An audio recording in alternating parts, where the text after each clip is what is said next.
Deuteronômio, capítulo 21. E agora, aqui no capítulo 21, se você encontrar um cadáver no campo e não souber as circunstâncias da morte, por exemplo, você vê um homem morto no campo, e eles deveriam medir e descobrir qual é a cidade mais próxima do morto, e devem levar os anciãos da cidade até lá.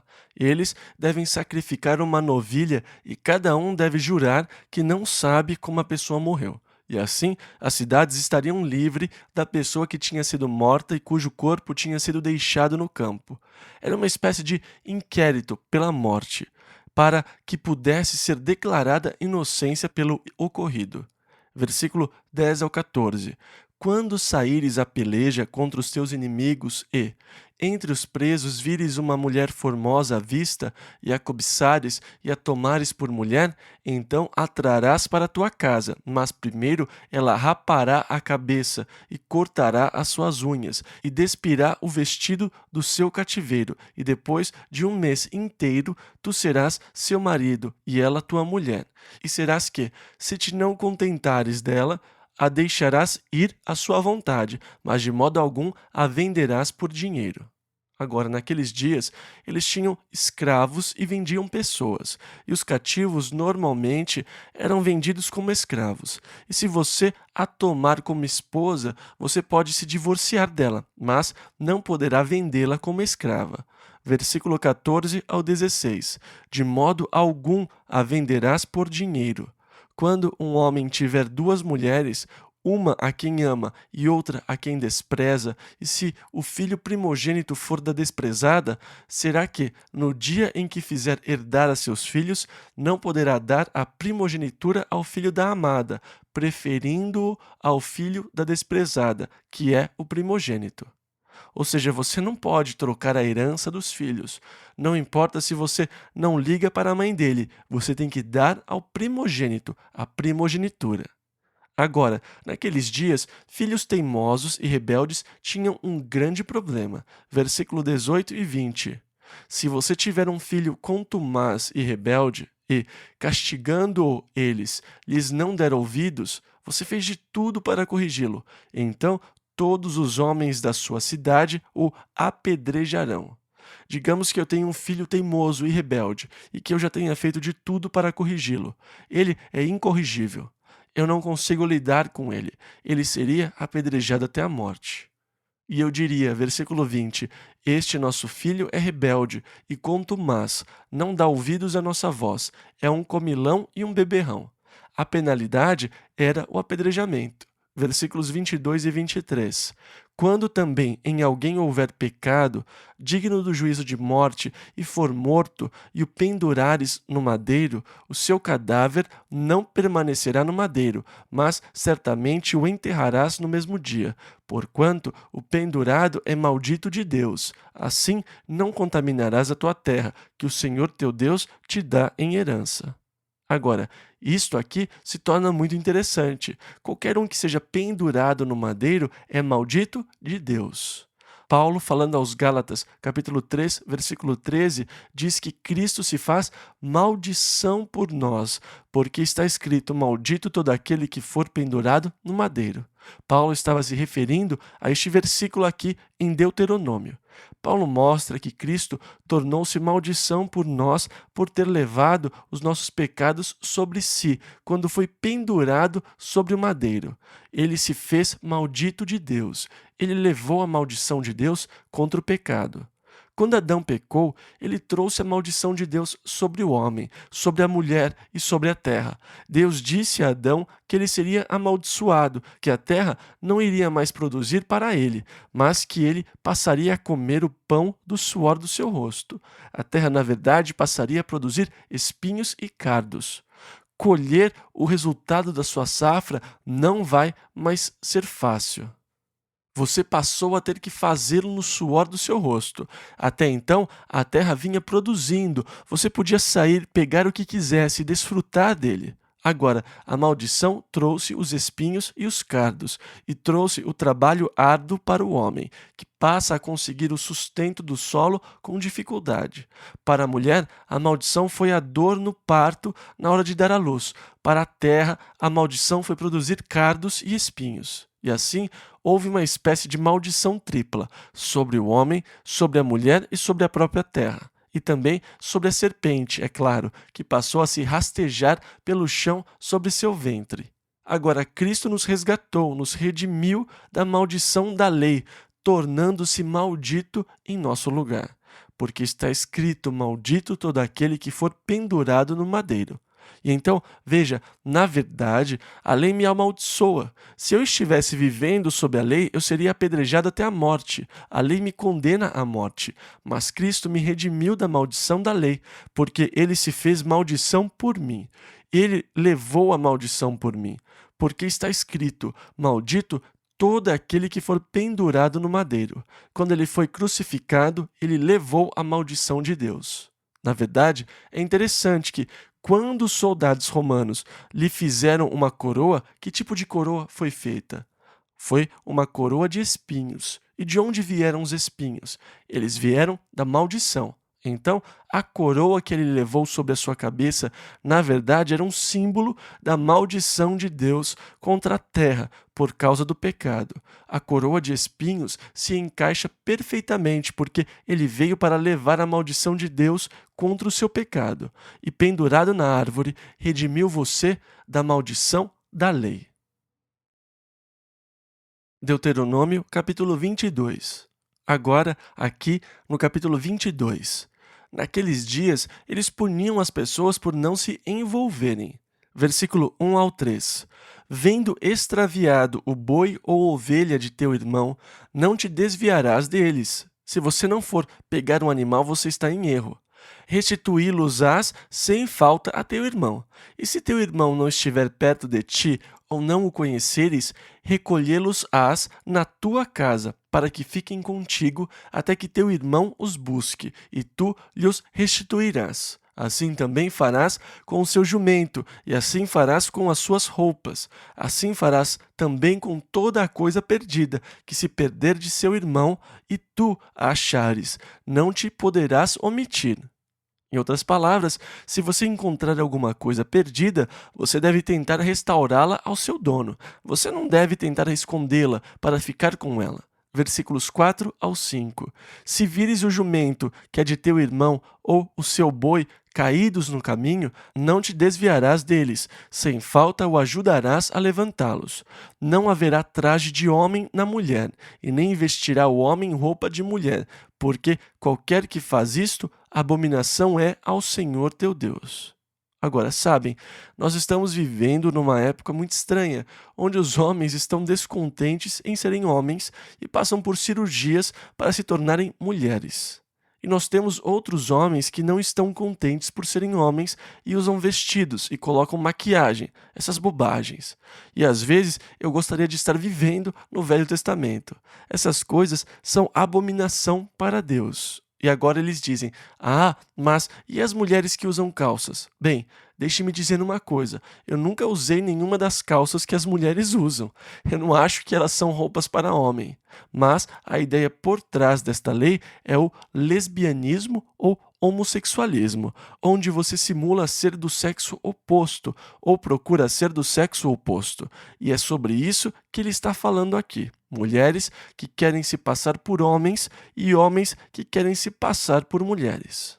Agora, outra coisa interessante, se você vir um ninho de passarinho e um pássaro sobre os ovos, você não deve perturbá-los. Se houver passarinhos e se você quiser pegar os passarinhos, você não pode levar a mãe também. Você não deve perturbar a mãe que estiver sentada no ninho, a não ser que os filhotes sejam grandes e possam se virar sozinhos. Se você quiser os filhotinhos, tudo bem, mas você não pode levar a mãe pássaro com eles. Você deve deixá-la livre. Versículo 8 ao 12. Quando edificares uma casa nova, farás um parapeito no eirado, para que não ponhas culpa de sangue na tua casa, se alguém de algum modo cair dela. Não semearás a tua vinha com diferentes espécies de semente. Com boi e com jumento não lavrarás juntamente. Não te vestirás de diversos estofos de lã e linho juntamente. Franjas porás nas 4 bordas da tua manta, com que te cobrires. E agora, aqui a lei do casamento, versículo 13 ao 16. Quando um homem tomar mulher e depois de coabitar com ela a desprezar e lhe imputar coisas escandalosas e contra ela divulgar má fama, dizendo: tomei esta mulher, porém não a achei virgem. Se você fizer acusações como essa sobre ela, então o pai da moça e a sua mãe tomarão os sinais da virgindade da moça. Agora, naqueles dias, havia cerimônia de casamento e depois o casal saía para cumprir os rituais nupciais. Depois, ela pegava o lençol e levava para os seus pais para provar que era virgem, e eles provavelmente deviam guardá-lo. Então, se o sujeito com quem ela se casou se mostrasse ser um cafajeste e dissesse: "Ah, ela não era virgem quando eu me casei com ela", e começar a espalhar boatos, os pais da moça mostrariam a prova da sua virgindade. Eles a levariam perante os anciãos e o marido seria desmascarado como um mentiroso e deveria pagar 400 siclos ao pai da moça pelo mal que causou a uma virgem de Israel. Mas, se ela não pudesse provar a sua virgindade, ela estaria encrencada, ela seria sentenciada à morte. Versículo 22 ao 29. Sobre adultério agora. Quando um homem for achado deitado com mulher que tenha marido, então ambos morrerão. Quando houver moça virgem desposada, isto é, noiva, e um homem a achar na cidade e se deitar com ela, então trareis ambos à porta daquela cidade e os apedrejareis até que morram. A moça, porquanto, não gritou na cidade. E se algum homem no campo achar uma moça desposada, e o homem a forçar e se deitar com ela, então morrerá só o homem que se deitou com ela. Porém, a moça não farás nada, porque talvez ela tenha gritado e ninguém tenha ouvido. Quando um homem achar uma moça virgem que não for desposada e se deitar com ela, então o homem que se deitou com ela dará ao pai da moça 50 séculos de prata. Ela lhe será por mulher. Deuteronômio, capítulo 23. Aqui, no capítulo 23, nós vemos os que foram impedidos de entrar no templo. Os eunucos eram proibidos de entrar no templo. Versículo 3 a 8.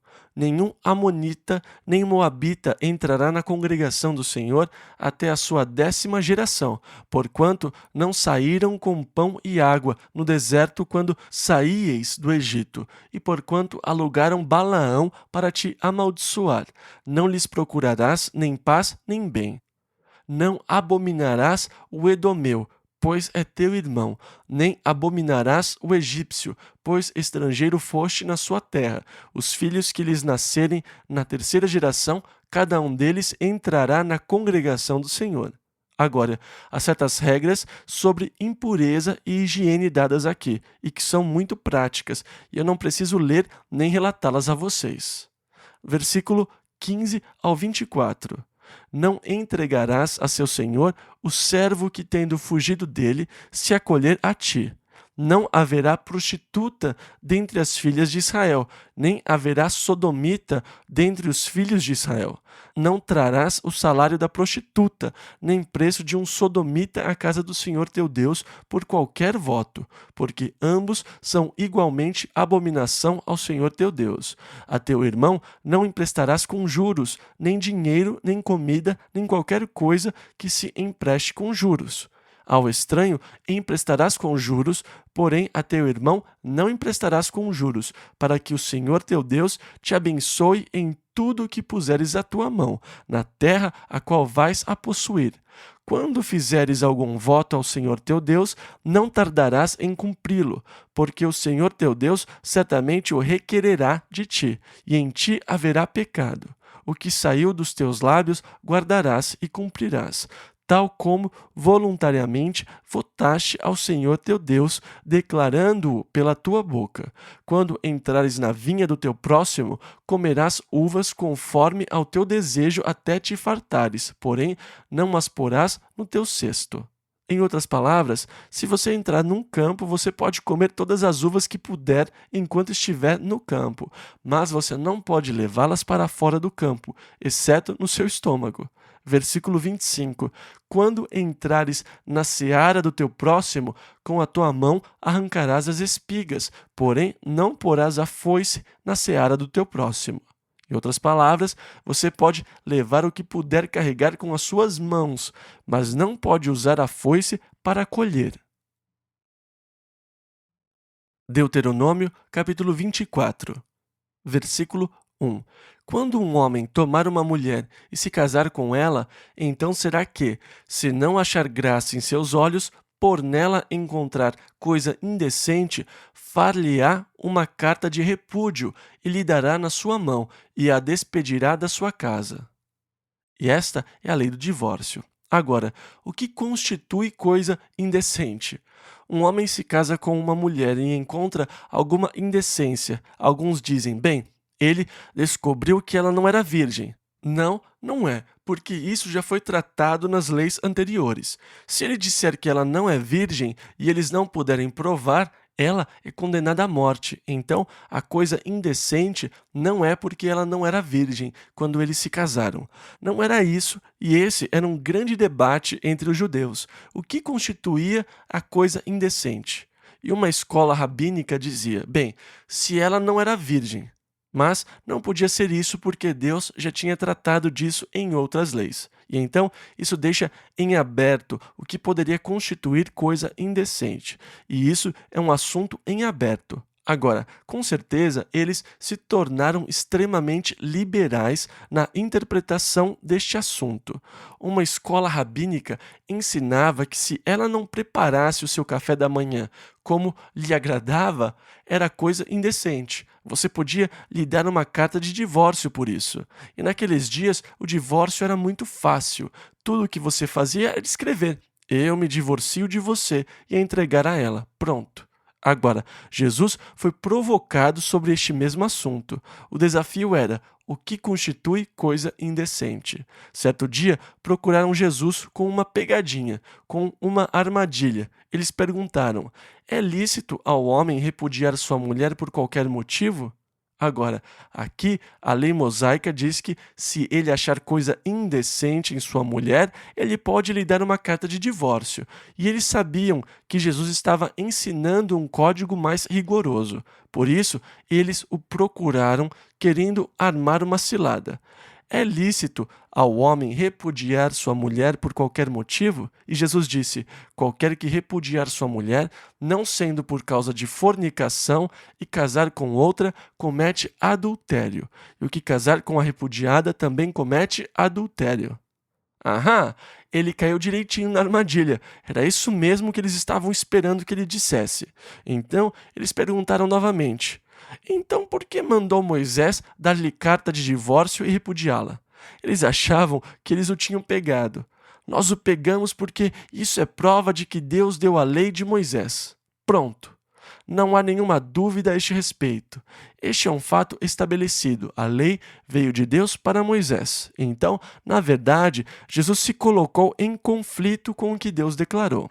Porque Deus disse a Moisés: far-lhe-á uma carta de repúdio, e a lei do divórcio foi estabelecida por Deus por meio de Moisés, e está na lei.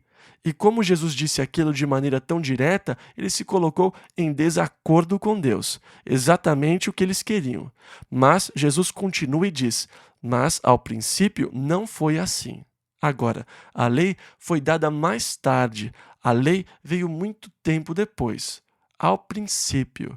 Deus agora volta a Adão e Eva. Jesus volta até o perfeito plano inicial de Deus para a família, ou para o relacionamento marido e mulher. Esta era a intenção divina original de Deus, que você tivesse um relacionamento matrimonial na vida. Porém, desde o princípio da criação, Deus os fez macho e fêmea. Por isso, deixará o homem a seu pai e a sua mãe, e unir-se-á à sua mulher, e serão os dois uma só carne. E assim já não serão dois, mas uma só carne. Portanto, o que Deus ajuntou, não o separe o homem. E este é o ideal divino de Deus para todo o casal. E Jesus disse: pela dureza dos vossos corações vos deixou ele escrito esse mandamento. Agora, Jesus não está voltando à lei, ele voltou para antes da lei. Ele retornou ao propósito divino para o homem, para o relacionamento entre marido e mulher. Mas, como o coração do homem é duro e ele não consegue corresponder às divinas ordenanças e vontades de Deus, Deus deu a lei do divórcio, para que, quando o homem encontrasse algo indecente na sua esposa, pudesse se divorciar. Agora, eu acredito que alguns casamentos são um erro desde o começo. Eles nunca deveriam ter acontecido.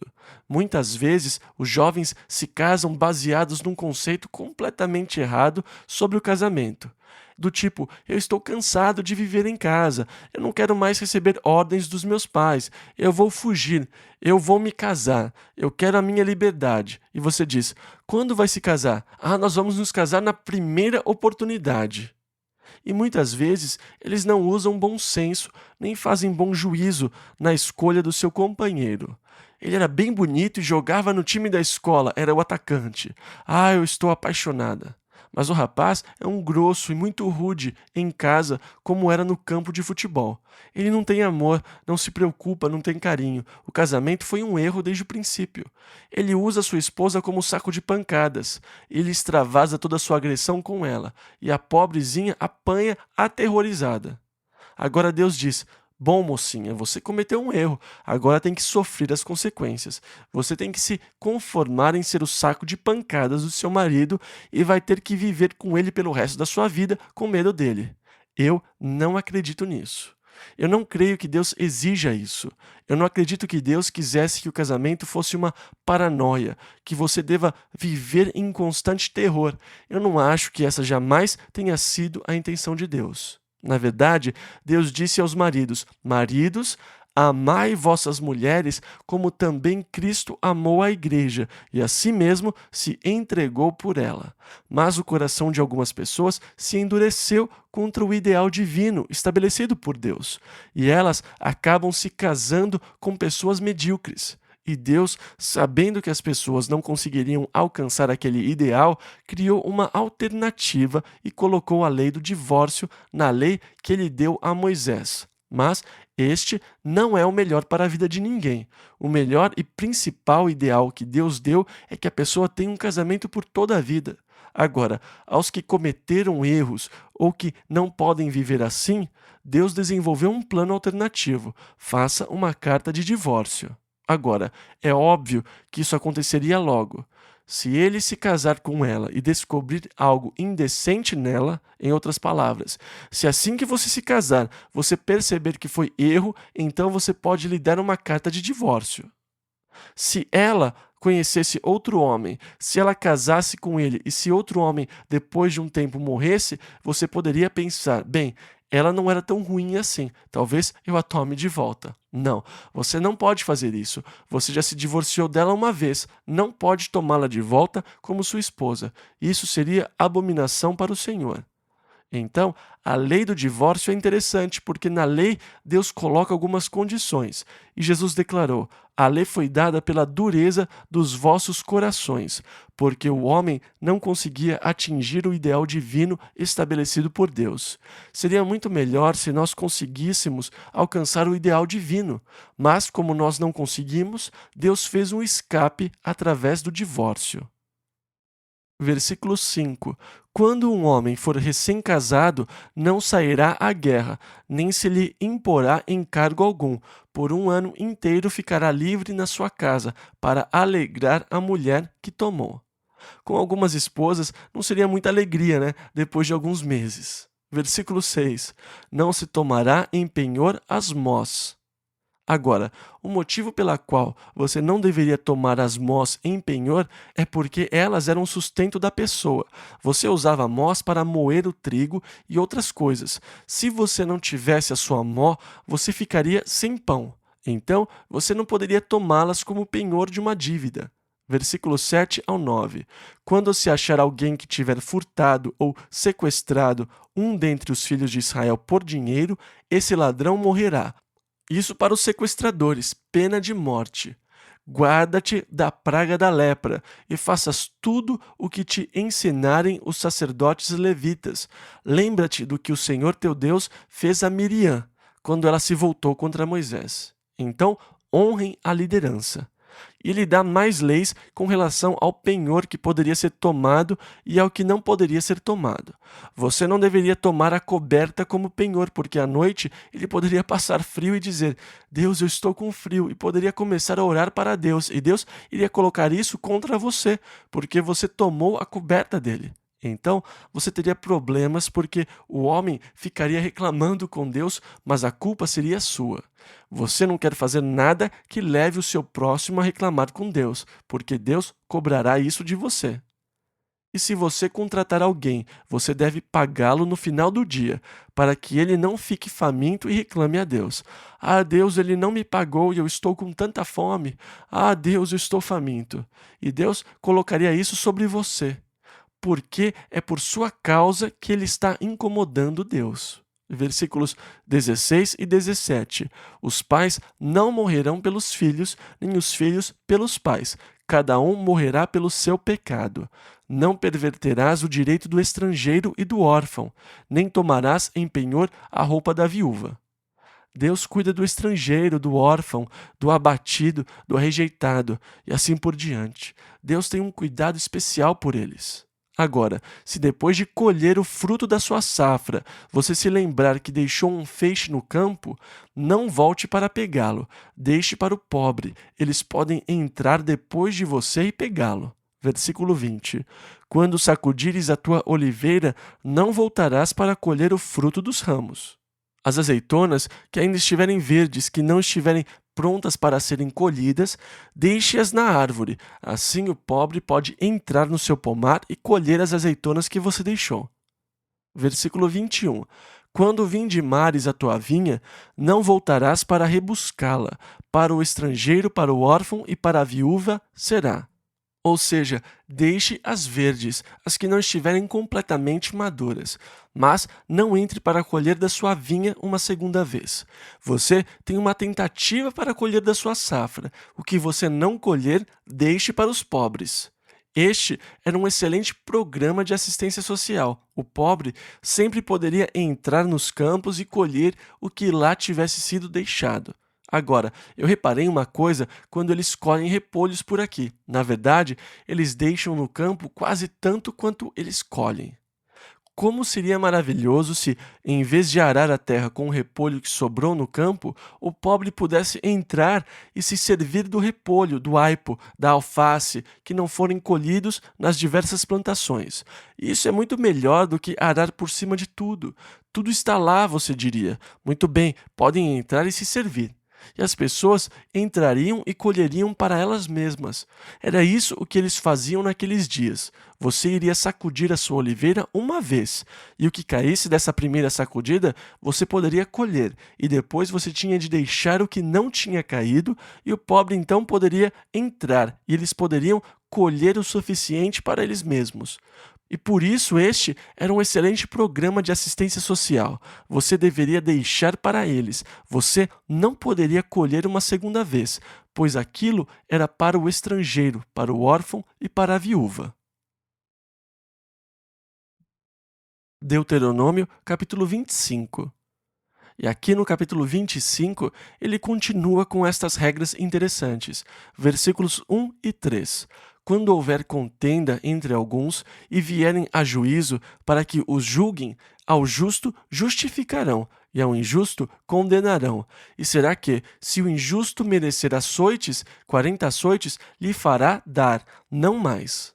Agora, 40 é o número do julgamento e eles não podiam açoitá-los com mais de 40 chibatadas. Normalmente, eles açoitavam 39 vezes, porque você não podia passar de 40 e desejava ter misericórdia misturada com a justiça.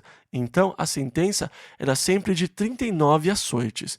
Essa foi a sentença dada a Jesus, 39 chibatadas. Versículo 4. Não atarás a boca ao boi quando trilhar. Quando o boi estiver trabalhando e trilhando o milho, Ele pode comer todo o milho que quiser, não ate a sua boca, não o impeça de comer. Versículos 5 e 6. Quando irmãos morarem juntos e um deles morrer e não tiver filho, então a mulher do falecido não se casará com um homem estranho, de fora. Seu cunhado estará com ela e a receberá por mulher e fará a obrigação de cunhado para com ela. E o primogênito que ela lhe der será sucessor do nome do seu irmão falecido, para que o seu nome não se apague em Israel.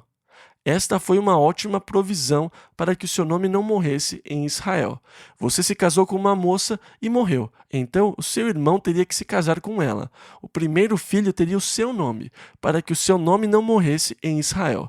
Agora, o seu irmão poderia não querer se casar com ela. Ele poderia dizer: "Ai, todos os problemas que ela causou para o meu irmão. Eu não quero essa mulher."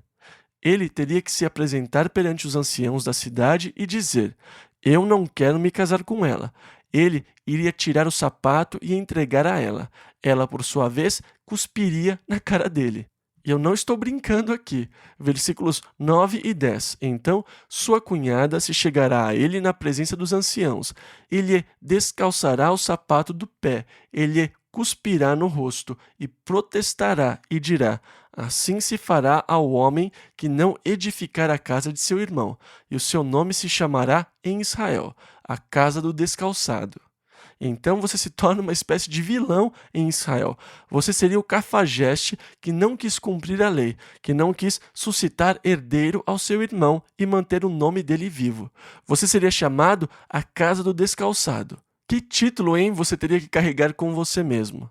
Agora, no versículo 11, quando pelejarem dois homens e a mulher de um chegar para livrar a seu marido, e assim por diante, tudo depende de como elas interferirem. Elas poderiam acabar com um grande problema.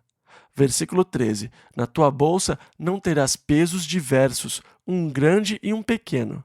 Agora, esta era uma prática comum. Sabe, eles faziam tudo com balanças. As únicas balanças que eles tinham eram as de peso. Mas eles sempre tinham dois pesos para as balanças, um para quando fossem comprar e outro para quando fossem vender. Pesos diferentes. E então aqui Deus estabelece o padrão nacional de pesos e medidas em Israel. Você não pode ter pesos diferentes na sua bolsa. Você tem que usar o peso padrão quando comprar ou vender, em vez de usar os mais pesados quando você for vender e os mais leves quando for comprar. Pesos diferentes são abominação ao Senhor. Há um provérbio sobre isso e as pessoas praticavam isso. Versículos 14 e 15. Na tua casa não terás dois tipos de efá, um grande e um pequeno.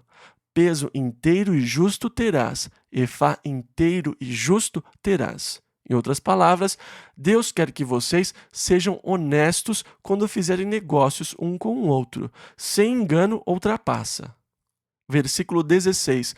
Porque abominação é ao Senhor teu Deus todo aquele que faz isto, todo aquele que fizer injustiça. Agora, versículos 17 e 19, Deus volta e diz: lembra-te do que te fez Ameleque no caminho, não te esqueças. Ameleque era sujo. O que ele fez foi atacá-los por trás e matar os aleijados ou doentes e que não conseguiam seguir o grupo maior de perto, os atrasados. Ele os atacou por trás e os matou. Foi um ataque sujo da parte de Ameleque. E eles não deveriam se esquecer do que Ameleque fez, e um dia deverão se vingar, e quando o fizerem, deverão destruí-lo completamente. Agora, houve um momento de Ameleque ser apagado da história, e você deve se lembrar que Samuel ordenou a Saul que destruísse Ameleque completamente. Não deixe nada vivo, não deixe vivo gado nem ovelhas, destrua tudo completamente. Agora, quando estudamos tipologia bíblica, isto fica interessante porque Ameleque é uma figura da carne, e o decreto de Deus para a carne é para que seja destruída completamente, que não sobre resquícios, e em todo lugar que você deixa resquício da carne, você tem problemas. Mas Saul viu que o gado e o rebanho deles eram bonitos e saudáveis, e deixou parte deles vivo. Os que estavam doentes ele matou, do gado e do rebanho. Ele deixou vivos os animais do rebanho e do gado, que aparentavam estar fortes e saudáveis. Os doentes e os fracos ele mandou cortar em pedaços. E eles também deixaram vivo a Agag, o rei dos Amalequitas. E quando ele estava voltando da batalha, Samuel, já idoso, foi encontrar-se com ele, que disse: Bendito sejas tu do Senhor, cumpri a palavra do Senhor. E Samuel perguntou: Se você fez tudo o que Deus mandou, por que eu estou ouvindo o balido de ovelhas e o mugido de vacas? Saul disse que eles eram o melhor do gado e que decidiram levar para oferecer como sacrifício. Nós vamos oferecer como sacrifício a Deus. Mas Samuel respondeu: Você agiu tolamente. Eis que o obedecer é melhor do que o sacrificar, e o atender melhor é do que a gordura de carneiros. Porquanto tu rejeitaste a palavra do Senhor, ele também te rejeitou, a ti, para que não sejas rei. Você pode ler isso em 1 Samuel capítulo 15. Na lei, Deus já tinha declarado que os amalequitas deveriam ser totalmente destruídos, mas quando chegou a hora, Saul falhou. Agora, vocês sabem quem é o último dos amalequitas que está registrado na Bíblia? Ele aparece no livro de Ester e o seu nome era Amã. E vocês devem se lembrar de que ele conspirou para matar todos os judeus. Vejam, se você não obedecer a Deus e se não destruir totalmente a carne, um dia a carne vai se levantar e destruir você. Então, segundo a tipologia, é por isso que Deus ordena a destruição de Ameleque. Dê ouvidos à lei e não esqueçam o que Ameleque fez. Versículo 19. Será, pois, que, quando o Senhor teu Deus te tiver dado repouso de todos os teus inimigos em redor, na terra que o Senhor teu Deus te dá por herança para possuí-la, então apagarás a memória de Amaleque de debaixo do céu. Não te esqueças. Mas Saul falhou em exterminá-lo e seu fracasso quase custou aos judeus a sua existência como nação.